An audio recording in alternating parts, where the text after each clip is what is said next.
ഭാഗങ്ങളിൽ നൂറുകണക്കിന് മഹല്ലത്തുകളിൽ ആ വിടവുകൾ നികത്തി വരവേ സുള്യ താലൂക്കിന്റെ വിവിധ ഭാഗങ്ങളിൽ ആ കൃത്യം നിർവഹിക്കാനുള്ള ഒരു പ്രവർത്തനമാണ് ഇന്നിവിടെ നാന്ദി കുറിക്കപ്പെടുന്നത്. നമുക്കറിയാം, സുള്യയുടെ ഖാദി പാരമ്പര്യത്തിന് 5 പതിറ്റാണ്ടിൽ പഴക്കമുണ്ട്. ഇത്രയൊന്നും നാടും നഗരവും വീടും വീട്ടുകാരും വികസിക്കുന്നതിനു മുമ്പ് ഏവരാലും അവലംബ കേന്ദ്രമായി കണ്ടിരുന്ന ഇസ്ലാം വന്നിറങ്ങിയ നാട് കാസർഗോഡ് തളങ്കരയാണ്. അവിടെ കേന്ദ്രീകരിച്ചുകൊണ്ട് കാര്യങ്ങൾ നീക്കിപ്പോകുന്ന ഒരു രീതിയാണ് ഈ പ്രദേശങ്ങളിലെ മഹല്ലത്തുകളിലൊക്കെ ഉണ്ടായിരുന്നത്. പിന്നീട് മഹല്ലത്തുകളൊക്കെ സുദൃഢമായി ബലപ്പെട്ടു, വികസനം കൊണ്ടു. ആ സമയത്ത് സ്വയം പര്യാപ്തമായ രീതിയിൽ ഓരോ മഹല്ലുകളും അവരവരുടെ മഹല്ലത്തുകളിൽ ഖാദിയെ നിയമിച്ചു വരികയും ചെയ്തു.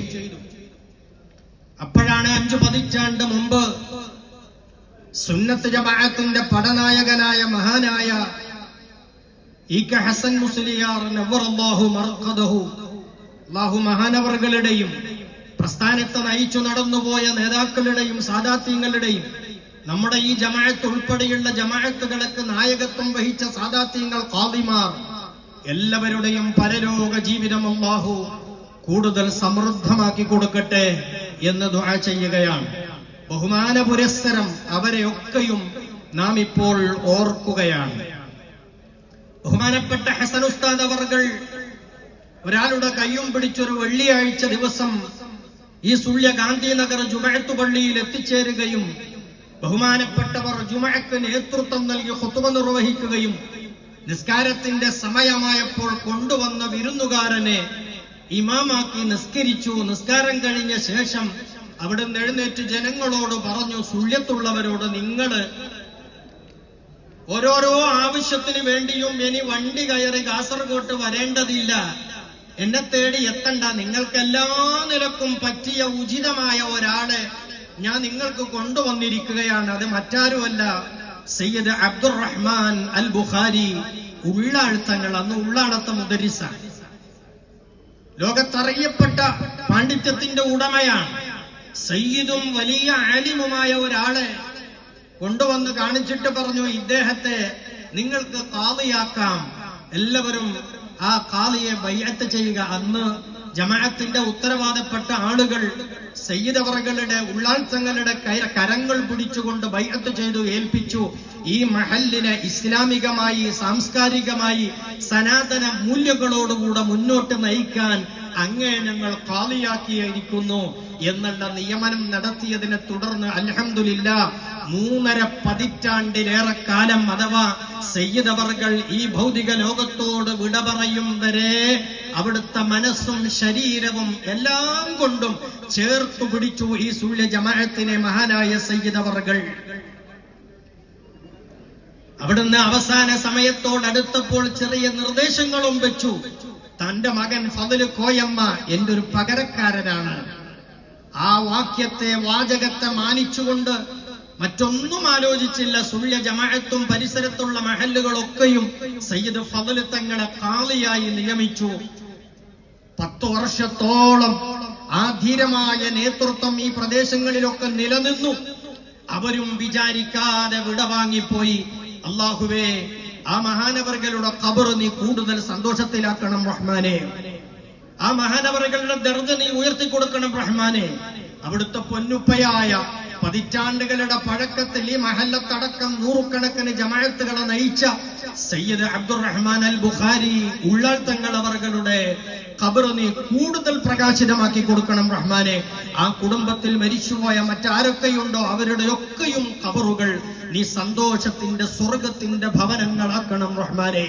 അവരുടെ ആത്മീയ തണലിലും മദതിലുമായി ഞങ്ങളെയും ഈ മഹല്ലത്തുകളെയൊക്കെയും നീ വഴി നടത്തി തരണേ അല്ലാഹ്. ആമീൻ യാ റബ്ബൽ ആലമീൻ.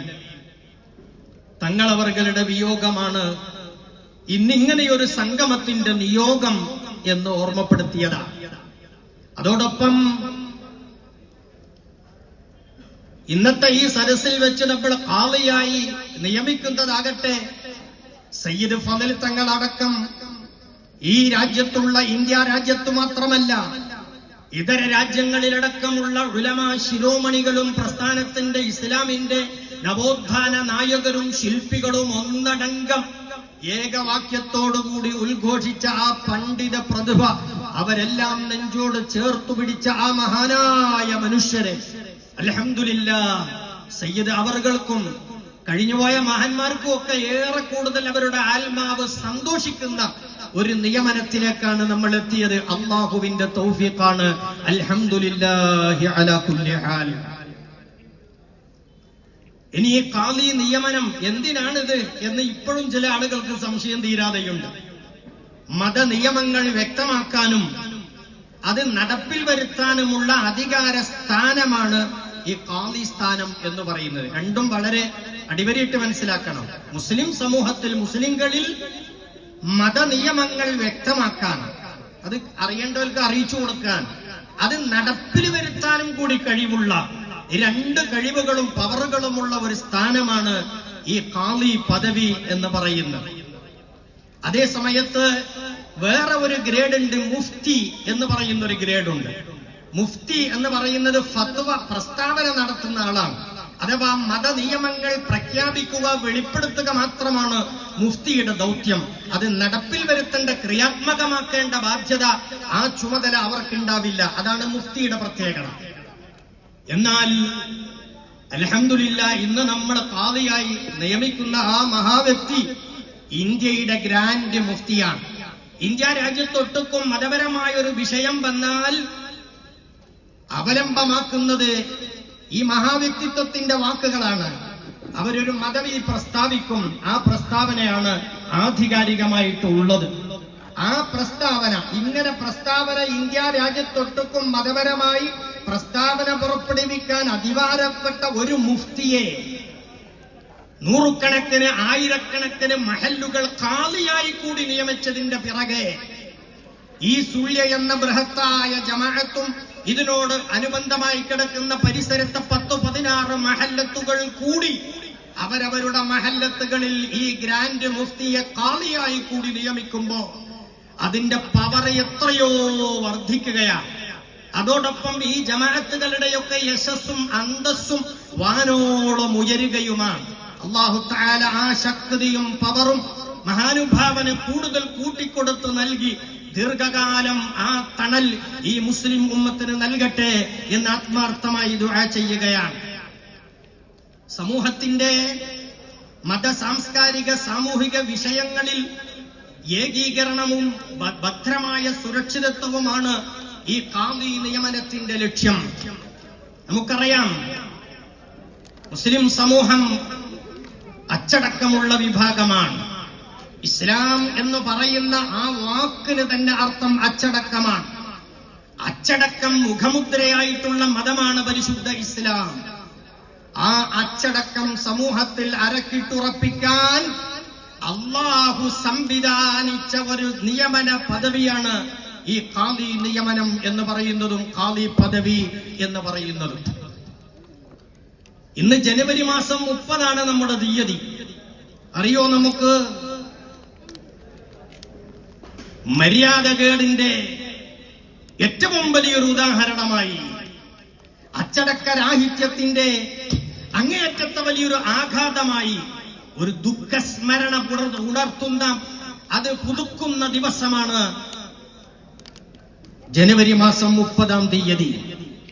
ഇന്ത്യ എന്ന് പറയുന്ന നമ്മുടെ ഈ മഹാരാജ്യം രാഷ്ട്രീയ മേലാളന്മാർക്ക് കീഴ്പ്പെട്ടുകൊണ്ട് വൈദേശിക ആധിപത്യത്തിന് കീഴിൽ ഞെരിഞ്ഞമർന്നുകൊണ്ടിരിക്കവേ ഈ രാജ്യത്തെ സ്വന്തം കാലിന്മേൽ നിൽക്കാനുള്ള പവർ നേടിക്കൊടുത്ത, സ്വാതന്ത്ര്യം നേടിക്കൊടുക്കാൻ വേണ്ടി കഠിനാധ്വാനം ചെയ്ത ഈ രാഷ്ട്രത്തിന്റെ മഹാനായ പിതാവ് മഹാത്മാഗാന്ധിജി ഇന്ത്യ രാജ്യത്ത് 1947 സ്വാതന്ത്ര്യം വാങ്ങിക്കൊടുത്തു.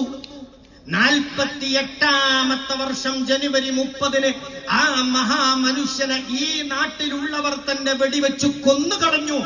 എന്ന അങ്ങേയറ്റം കിരാതമായിട്ടുള്ള അച്ചടക്ക രാഹിത്യത്തിന്റെ വലിയ ഒരു ദുഃഖസ്മരണയാണ് ഇന്ന് ഉണർത്തി പുതുക്കിക്കൊണ്ടിരിക്കുന്നത്.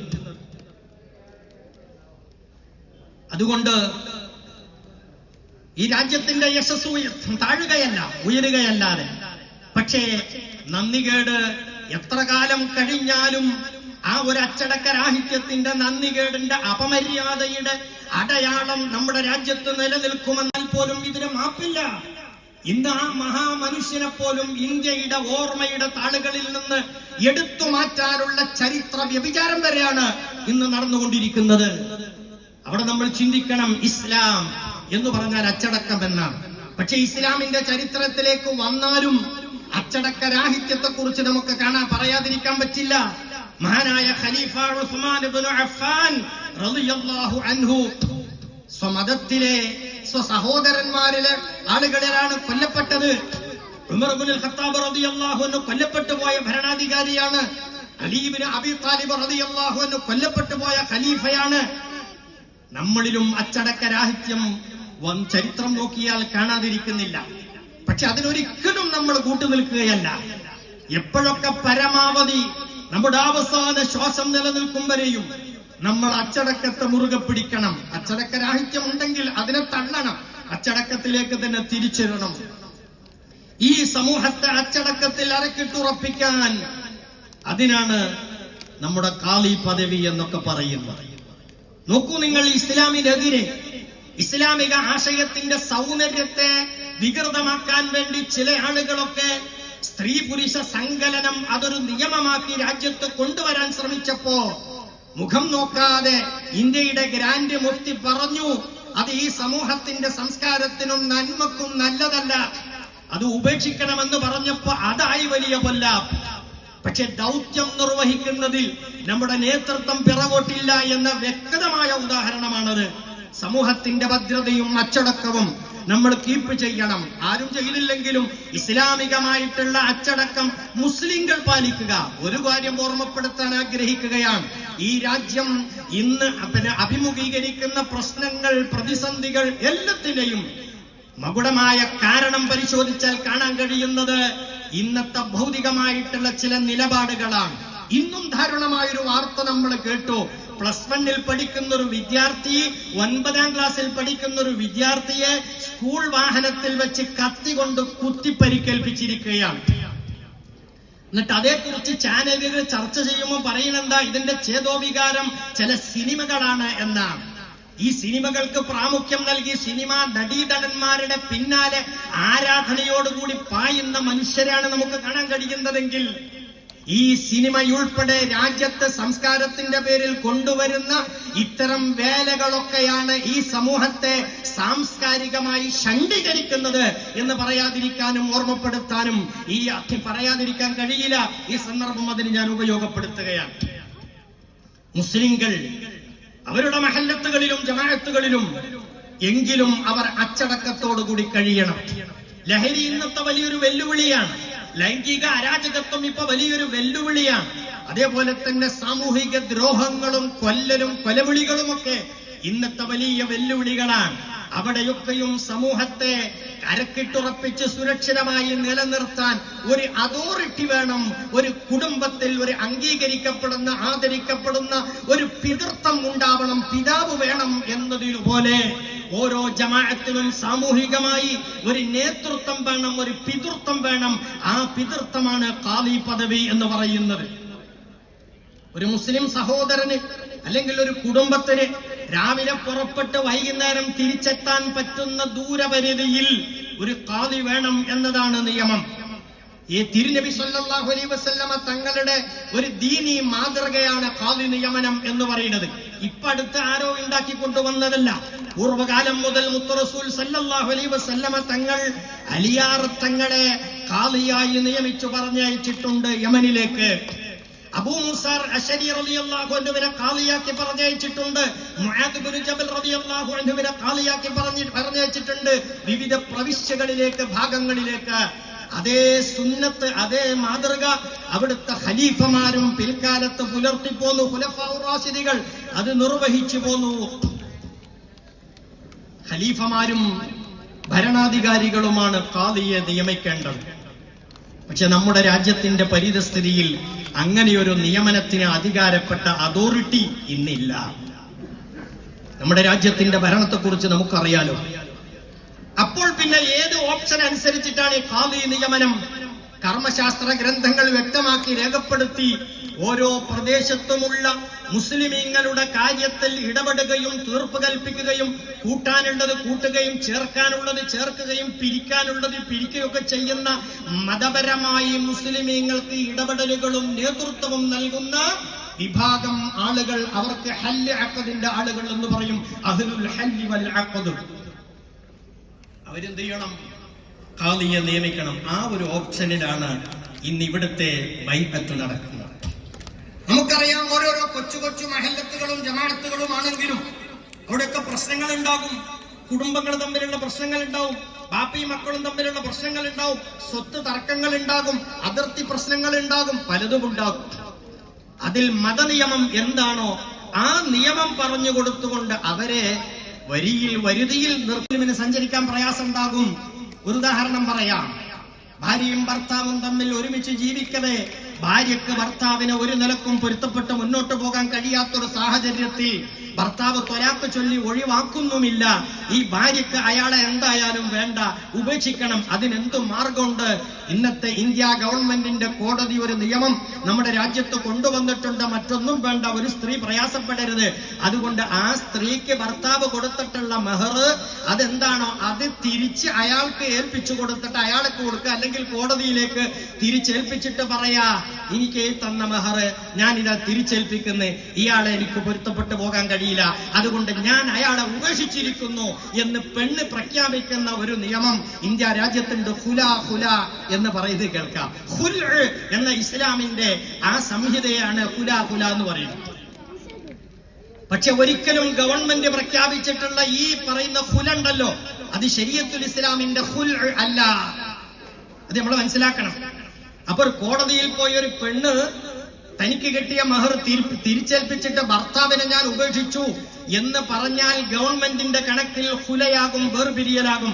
പക്ഷേ ഒരു മുസ്ലിമിന് അത് അംഗീകരിച്ച് മുന്നോട്ട് പോകാൻ പ്രയാസമുണ്ട്. കാരണം ഇസ്ലാമിനകത്ത് ഈ ഒരു പെണ്ണ് പ്രഖ്യാപിക്കുന്നത് കൊണ്ട് ഇവരുടെ വിവാഹബന്ധം വേർപ്പെടുന്നില്ല. ഇവൾക്ക് പുനർവിവാഹം ചെയ്യാൻ പറ്റില്ല. അഥവാ പുനർവിവാഹം എന്ന പേരിൽ വല്ലതും നടത്തി ജീവിതം നയിച്ചാൽ അത് അവിഹിതമായ ബന്ധമായി, ഇസ്ലാമിൽ തെറ്റായ ഒരു ഇടപെടലായി, ബന്ധങ്ങളായി അതിനെ കണക്കാക്കപ്പെടും. അതിനെന്താ വേണ്ട? ഭർത്താവിനെ ഭാര്യക്ക് തീരെ വേണ്ട എന്നാണെങ്കിൽ ഇതിന് ഓപ്ഷൻ ഉണ്ട് ഇസ്ലാമിൽ. ഭാര്യയെ ഭർത്താവിന് വേണ്ട എന്ന് പറഞ്ഞ് ഒഴിവാക്കുമ്പോ കൊന്തവും കുറച്ചൊക്കെ ഇറങ്ങലില്ലേ? അവൾക്ക് അത്ര കൊടുക്കണം, ഇത്ര ലക്ഷം കൊടുക്കണം, അത്ര ലക്ഷം കൊടുക്കണോ എന്ന് പറഞ്ഞ് ലക്ഷം കൊടുക്കാൻ വിധി എഴുതിയിട്ട് തലാഖ് വാങ്ങിക്കൊടുക്കുന്നത് പോലെ ഭാര്യക്ക് ഭർത്താവിനെ വേണ്ട എന്നാണോ? എങ്കിൽ ആ ഭർത്താവിനെ തൃപ്തിപ്പെടുത്തുന്ന വിധത്തിൽ പാരിതോഷികം, സമ്മാനം അങ്ങോട്ട് ഭർത്താവിന് ഭാര്യ കൊടുക്കട്ടെ. ദയവ് ചെയ്തിട്ട് എന്നൊന്ന് ഒഴിവാക്കിക്കൊണ്ട് ഞാൻ സ്വസ്ഥമായി സ്വൈര്യമായി എന്റെ ഇഷ്ടപ്പെട്ട മനസ്സിൽ കാത്തു സൂക്ഷിച്ച കാമുകനുമായി ഞാൻ ജീവിച്ചോളാം എന്ന് ഓൾക്ക് താല്പര്യം ഉണ്ടെങ്കിൽ പോയിക്കോട്ടെ. പക്ഷെ ഈ ഭർത്താവിന് എന്ത് ചെയ്യണം? മോനിക്കും ഇല്ലേ നഷ്ടങ്ങളും കഷ്ടങ്ങളും? ഒരു കല്യാണം നടത്തിയാൽ